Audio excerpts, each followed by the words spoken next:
Shalom les amis, j'espère que vous allez bien, j'espère que vous êtes en forme. Bonjour, bonjour, plein de bonnes nouvelles. Refoua shlema pour tous les malades, j'espère. J'espère qu'il y a de la guérison, que on découvre plein de choses sur nous-mêmes et qu'on guérit parce que la guérison, elle est vraiment à beaucoup d'étages, hein. C'est pas juste on guérit de quelque chose physique. Voilà, quand ça arrive au physique, c'est que déjà ça a touché beaucoup d'étages chez nous. Donc, faut que faut que les guérisons elles soient aussi dans des endroits extrêmement subtils, là où on se doutait pas, on se doutait pas. Alors hier, on a parlé donc de la simplicité, de la prudence, hein. Voilà, c'est dans cette optique-là que l'on doit vivre, hein. On doit vivre de manière simple, voilà, tout simplement. On peut pas. Si quelqu'un, si quelqu'un ne sait pas quelque chose, alors on a le devoir, avec gentillesse, avec humilité, avec patience, de lui enseigner. Si par contre, dans on ressent un sentiment, hein, quoi? Toi, tu sais pas ça et moi, je sais ça. Alors là, il y a un problème. Là, il y a un très très gros problème. Là, il y a un très très gros problème. Parce que dès que on va ressentir chez nous-mêmes une espèce de jugement qui se cache, et si on ne le ressent pas, alors là, c'est pire, ça veut dire on est carrément enveloppé du jugement. On est carrément enveloppé du jugement. Non, et on ne peut pas se sentir supérieur à quelqu'un. Et on ne peut pas se sentir non plus inférieur à quelqu'un. Donc on ne peut pas se sentir supérieur dans une situation. Voilà. Donc la compétition, voilà, la compétition c'est fait pour que l'individu se sente supérieur. Donc on est malade, on est extrêmement malade de compétition. Et parce que dès la petite enfance, voilà, ah, vous avez une bonne note, ah, c'est un bon élève, il travaille bien, etc., etc., nanani, nanana. Ben oui, mais pourquoi on ne s'intéresse pas aux élèves qui travaillent moins bien? Pourquoi on s'intéresse toujours aux gagnants? Pourquoi dès qu'on a un maître qui est fantastique, qui a toutes les clés possibles et inimaginables pour nous libérer, ben de son vivant, on va pas s'intéresser à lui, on va même lui faire la guerre. Et par contre, on va attendre qu'il soit mort pour le regretter. Pourquoi? Parce qu'il y a plus de gens qui en parlent. Alors à ce moment-là, on se dit, ah bah ouais, hein. Ah puis en même temps, ah bah c'est parce que bah là, j'ai essayé quand même beaucoup de choses, hein. Alors comme j'ai essayé beaucoup de choses, eh bien je m'aperçois que ça marche pas, hein. Il y a beaucoup de menteurs dans tout ça, hein. Ils nous disent tous on va devoir passer, on va monter plus vite par l'ascenseur et ainsi de suite, ah bah oui, hein, c'était normal, hein. Moi, je croyais que il fallait que j'aille vite, hein, dans la vie parce que oh, ça fait 10 ans, hein, que je travaille sur moi, hein. Oh, ça fait 20 ans que je travaille sur moi, hein. Oh, ça fait 30 ans que je travaille sur moi. Mais c'est toute la vie. C'est toute la vie. C'est toutes les secondes. Tout le reste du travail à l'extérieur, il est secondaire. Il est nécessaire, ouais, il est nécessaire. On a besoin d'argent pour payer nos factures, acheter notre nourriture, mais c'est secondaire. C'est secondaire. Ça ne doit pas être notre priorité. Donc, tant que ce qui n'est pas notre priorité, c'est de rejoindre le tzaddik, de rejoindre Hachem, de trouver Hachem dans cette vie par le biais du tzaddik, parce qu'il nous faut le passeur. Il nous faut celui qui il connaît le chemin, il le sait, il le connaît, il l'a arpenté. C'est pas juste il le connaît intellectuellement, et c'est pas juste, il a pas juste ouvert un bouquin et puis voilà où il connaît par cœur, même par cœur tous les bouquins, toute la Torah par cœur. Non, c'est pas juste ça. C'est pas juste ça. C'est celui qui arpente le chemin. Et lui, comme il a dit, il va arpenter de long en large, de long en large, pour pour récupérer chacun d'entre nous qui est ici sur la terre. Voilà.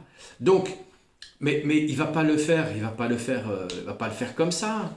Il va le faire par rapport à ce que nous on décide. Si nous on décide sur le chemin que ah ben non, on préfère ce maître, ah ben non, nous on préfère cette religion, ah ben non, nous on préfère ce truc qui est alternatif, etc., etc.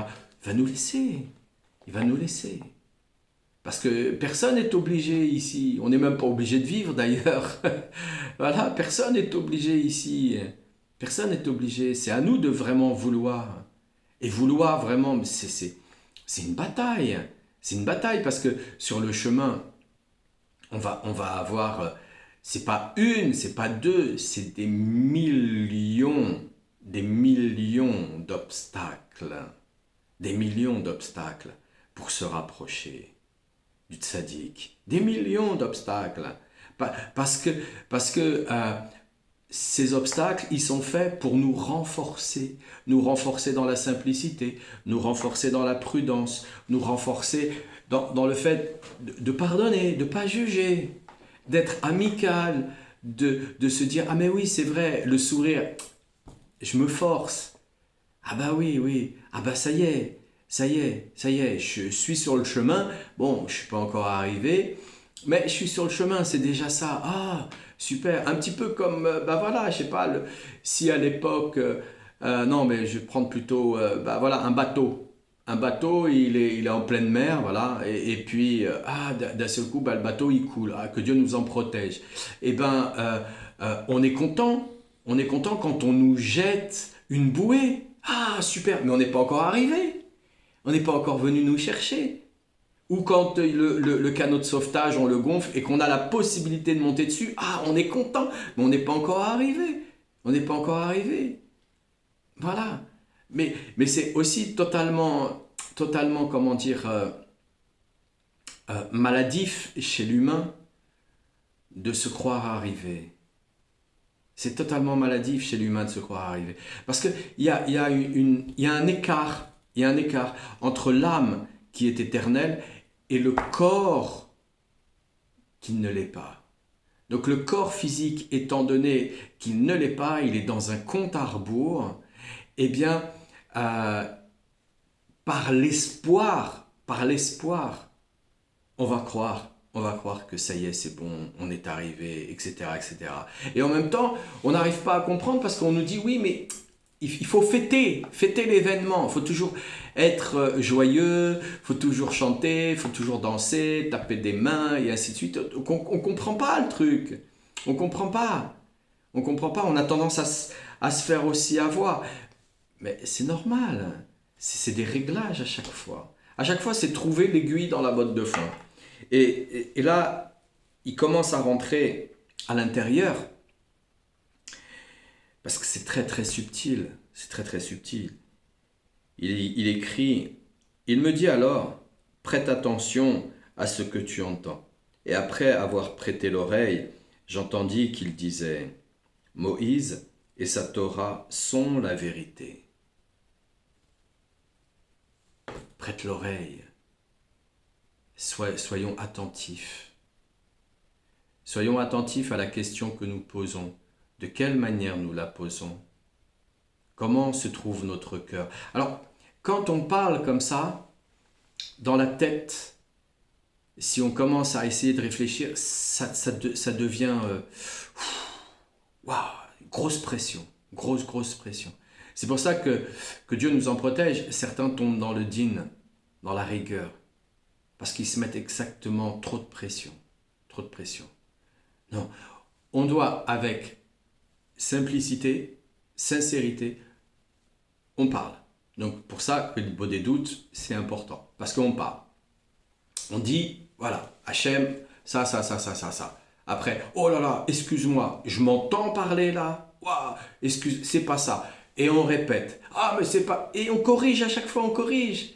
Comme le sculpteur, comme l'orfèvre, comme le diamantaire. Voilà, il va récupérer son diamant, voilà, puis il va le sculpter. Voilà, exactement pareil. Chacune de nos paroles, on doit la sculpter. Et pour la sculpter, on doit toujours avoir à l'esprit qu'on doit demander « Oh, excuse-moi, pardon, c'est pas encore ça. Oh, c'est pas encore ça. » Et à chaque fois, et une fois, deux fois, trois fois, quatre fois, 10 fois, même 100 fois sur le même sujet pour réussir à dire « Au fait, quelle est la question que je pourrais poser à Hachem par rapport à ce sujet ?» Et parfois, Hachem, il va nous dire « Ah, bah la question, alors bon, Rabbeinu aussi, hein, parce que bah, c'est avec Rabbeinu qu'on peut parler, c'est plus proche pour l'entendre parfois aussi. C'est plus à notre portée aussi. Hein. Bah, Rabbeinu, il va nous dire ferme ta chaîne YouTube. Hein? Quoi? Est-ce que je dois fermer ma chaîne YouTube? Ah, alors, c'était ça la question qu'il fallait poser. Mais non, on a besoin de toi, on a besoin de tout le monde, avec simplicité, avec honnêteté, avec sincérité, même si on fait un travail de cordonnier, même si voilà, on a besoin de tout le monde qui diffuse Rabbeinu, Parce que le fait de diffuser Rabbeinu avec sincérité, avec honnêteté, ben on voit bien l'évolution à chaque fois de l'individu. On voit bien que ça évolue. Et si on regarde derrière les vidéos et que on vient à juger, ah oui, mais non, bah attendez, c'est pour qu'on se remette en question. C'est fait dans ce sens-là. On joue le rôle. On joue le rôle pour élaguer le plus possible l'orgueil. Parce que être humilié, on s'en fout. On s'en fout, que Dieu nous en protège. On ne le cherche pas. On cherche juste à être simple et honnête. Donc il nous dit, prête attention à ce que tu entends. Prête attention à ce que tu entends. Et après avoir prêté l'oreille, j'entendis qu'il disait, Moïse et sa Torah sont la vérité. Eh ouais. Ça va loin.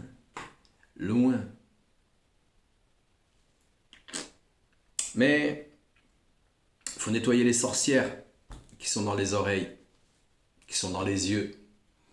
Eh oui. Il y a des énergies comme ça.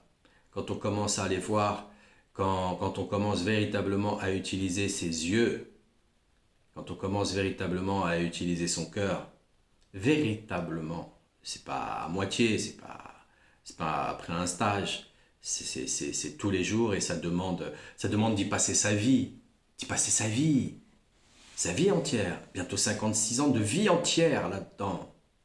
C'est pas juste un passage comme ça, c'est pas juste je me suis réveillé, non. À 8 ans, quand je savais que je savais lire, écrire et compter, j'ai dit ça y est, c'est bon, j'arrête l'école, j'ai plus besoin. Je sais lire, écrire et compter. Le reste, ça sert à rien. Là, ça sert. Ça sert. La Torah, elle est pratique. Et grâce à Dieu, on a des professeurs, on a des raves qui, eux, sont véritablement ancrés dans la pratique. Et là, c'est autre chose. Et puis dans la subtilité dans laquelle ils font, dans le fait qu'ils ne regardent pas, ou ils regardent, ou ils parlent, ou ils disent pas. Ouh là là. Ça se règle, c'est des réglages. Il dit, prête l'oreille. Ça ne veut pas dire juste écouter, c'est prêter l'oreille. On est une grande oreille. Il faut prêter l'oreille. Eh ouais, il faut prêter l'oreille. C'est-à-dire qu'il faut aimer. Faut aimer ce qu'on fait. Faut aimer être dedans. C'est dur, hein, mais c'est simple. C'est très simple, très simple. À part Hachem et le tzaddik, le reste c'est secondaire. Le reste c'est secondaire. Le reste c'est secondaire. Et donc, ce qui veut dire qu'ils reconnaissent la vérité. Car celui qui se rapproche des justes, donc du tzaddik, pour recevoir leur souffle, entraîne la cassure de l'orgueil et de l'idolâtrie. Et alors même, les engloutis de la bande de Korah qui appartiennent aux côtés de la mort finissent par reconnaître la grandeur du Créateur. Béni soit son nom. Eh ouais, eh ouais. C'est grand, très très grand, très très grand. Ô combien, mais ô combien on est insignifiant. C'est même pas petit, c'est insignifiant, c'est insignifiant, c'est insignifiant. Pour cette raison que face à quelqu'un, on peut pas, face à une situation, on ne peut pas se sentir plus petit. Non, non, on ne peut pas se sentir plus petit. On ne peut pas non plus se sentir plus grand face à quelqu'un ou face à une situation. Ouais, j'ai déjà passé par là, ouais, j'ai déjà gagné, j'ai déjà fait, ouais, je connais tout, ouais, bien sûr, tatati tatata, mais vous comprenez, tatati. On peut pas, on peut pas, on peut pas. On n'est que des créatures, que des créatures. Des créatures qui avons le droit de prier. Oh, et bien ce droit de prier, ça fait tellement de siècles qu'ils essayent de nous l'enlever. Ça fait tellement de siècles qu'ils essayent de nous embrouiller pour nous l'enlever. Ah ouais, on est quelques irréductibles et de plus en plus, grâce à Dieu, il y a de plus en plus d'irréductibles qui sont là et qui prient parce qu'ils ont compris, il y a quelque chose, on a compris quelque chose. On a compris quelque chose. On ne sait pas quoi parfois, on ne sait pas quoi, mais on a compris quelque chose. Et pourquoi on a compris aussi quelque chose? C'est parce qu'on nous dit, tu sais, la puissance de la prière fait que tu vas avoir tout ce que tu demandes. Donc en vérité, c'est parce qu'on est intéressé. On est intéressé. On est intéressé. On est intéressé à avoir des trucs. On est intéressé à avoir des trucs. Alors on prie. Alors on prie. Bah oui, mais on est des enfants face à notre Père. On est des enfants, donc le papa, il sait très bien comment faire avec son enfant pour le motiver, pour l'inciter. Il ouvre tous les coffres mystérieux, tous les coffres secrets qu'il a pour pouvoir donner tous les cadeaux possibles et inimaginables. Et son enfant, il a, ouais, génial, oh, j'en veux, c'est ça. Eh ouais, eh ouais. C'est pour ça qu'il dit même la bande à Korah euh, finissent par reconnaître la grandeur du Créateur. Ouais, mais ils veulent tous, tout le monde veut quelque chose, tout le monde veut quelque chose, tout le monde veut quelque chose. Donc, Hachem le sait, et en fonction de ce que on veut tous, bah, voilà, il nous donne à aller de l'avant, il nous donne à aller de l'avant, à nous faire grandir. C'est pour ça qu'avec une grande simplicité, un grand amour, une grande modestie, on vient nous parler de la mule qui voulait avoir les cornes du cerf. Et ouais, on nous parle de cette histoire. On nous parle de cette histoire avec une grande modestie, c'est une grande gentillesse, très très grande gentillesse, très très grande gentillesse. Eh oui, eh oui.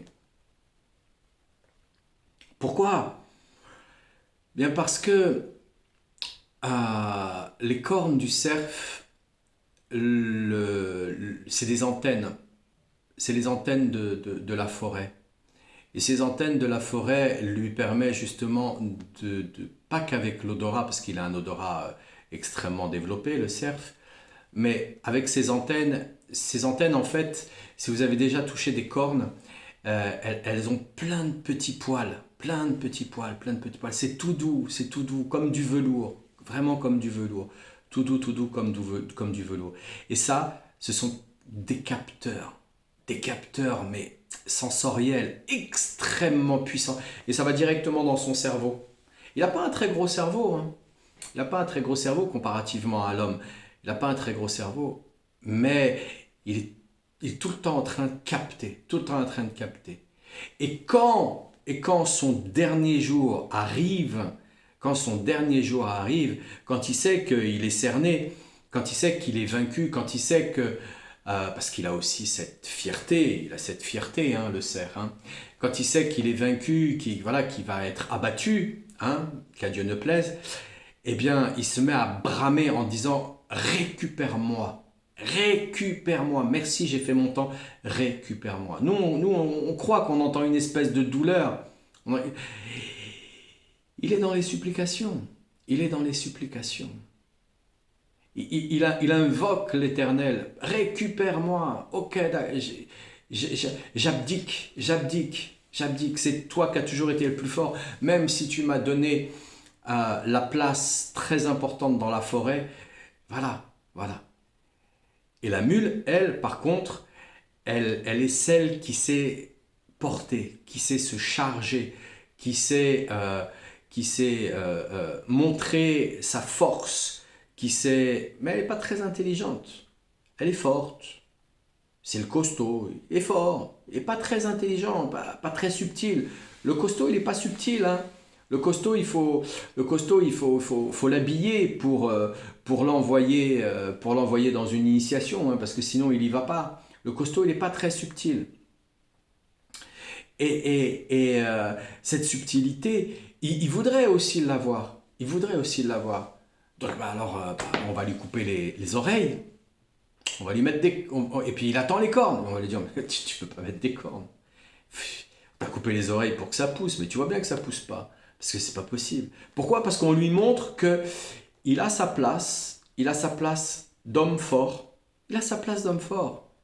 Mais il n'a pas la place de la subtilité. Donc, il nous montre Hachem à quel point nous devons rester les créatures et que lui, il est le créateur.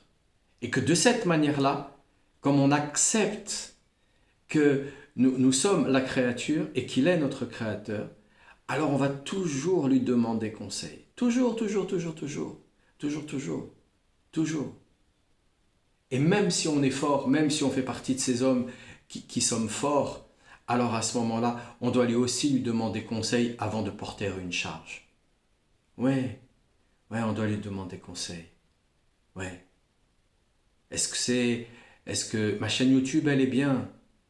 Est-ce que je peux continuer? On lui a demandé conseil avant. On ne s'est pas lancé comme ça.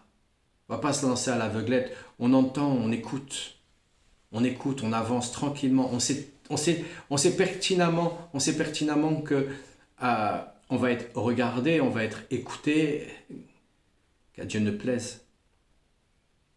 On le sait. Mais on fait notre travail. Ouais. So vivo na floresta, a floresta do amor. O colibri é pequeno oiseau, pequeno. Mais ce tout petit oiseau là, ce colibri, eh bien, il va chercher des gouttes d'eau, pour pouvoir éteindre le feu de la forêt. Et il dit, si tout le monde faisait ça, le feu s'éteindrait. Eh oui. Si chacun fait son travail, c'est terminé. On en a terminé avec Amalek, si chacun fait son travail. On en a terminé avec tout ça, c'est terminé, on n'en parle plus, basta. On clôture, on passe à autre chose. On a autre chose à faire dans la vie. C'est secondaire. Les festivals, les trucs et les machins, tout ça c'est secondaire. On a autre chose à faire dans la vie. D'aller découvrir que l'autre il a fait ça, qu'il a fait comme ça, qu'il a appelé comme ci. Secondaire, on a autre chose à faire. Et si on ne sait pas quoi faire, on fait une des doutes. Ils nous le disent, c'est simple. Hein. On s'assoit dans le silence, on n'écoute rien, ni musique, rien du tout. Voilà, mais on reste dans le silence. Voilà, si on ne sait pas quoi faire. Voilà. Mais même ça, c'est pas évident. Même ça, c'est sortir de l'orgueil, sortir de l'idolâtrie. Oui. Aïe, aïe, aïe, aïe, aïe, aïe, aïe, aïe, aïe, aïe. C'est pas évident et on vient se raconter des histoires, on vient se raconter le truc, mais c'est l'autre, ah oui, oh, mais t'as vu l'autre, oh oui, l'autre, oh l'autre, oh l'autre. Et Hachem, il nous dit, on juge les gens d'après soi-même. Hein? Quoi? Qu'est-ce que ça veut dire juger les gens d'après soi-même? Je comprends pas.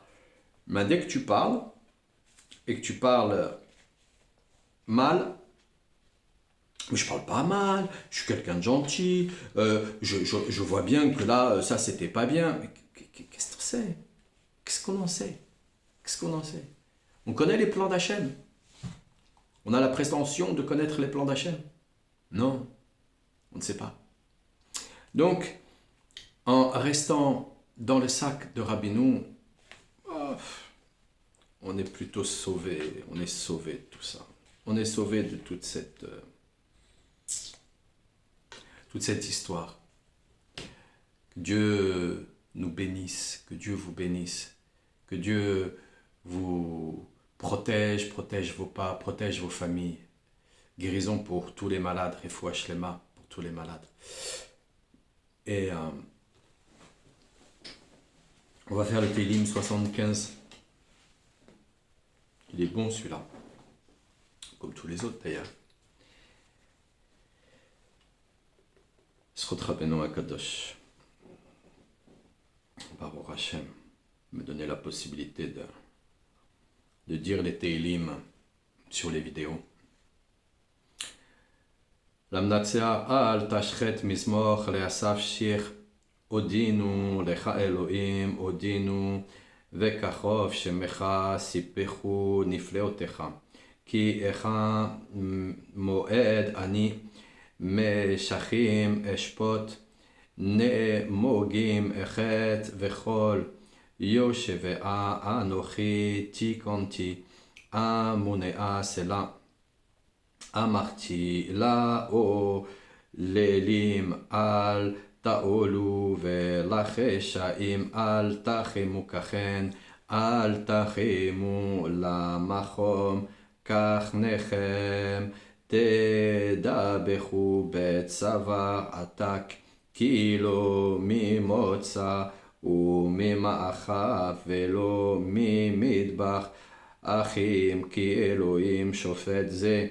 ישפיל וזה יחים כי חוס ביד אדוני ויין חמך מלא מסר ויגח מזה אך שמחיה ימסו ישתו כל חישה אחת ואני אגיד לעולם עזמך לאלוהי יעקב וכל כך נחשאים אגדיה תחוממנה כך נות צדיק.